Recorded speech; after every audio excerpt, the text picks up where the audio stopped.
Governo Austrália pronto no se aumenta a cooperação bilateral e a área economia no comercial. Cooperação bilateral na Austrália decide a foi em cima visita Estado Presidente da República José Ramos Horta durante lorong nenba e a Austrália. E muito com o senhor primeiro-ministro Anthony Albanese, aumenta a cooperação na área econômica, na área comercial e aumenta apoio para ter jovens ir para serviço à Austrália, em que será lá o serviço dele e a possibilidade de uma formação.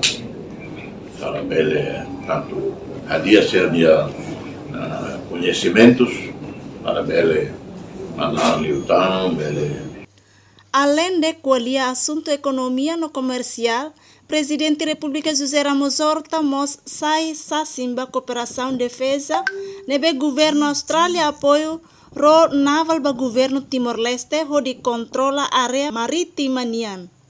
Austrália foga e da rua, especialmente construído para a Timor nian, é moderno, que será lá se depois a manutenção e se continua a formação vai ter elementos FTL e unidade marítima e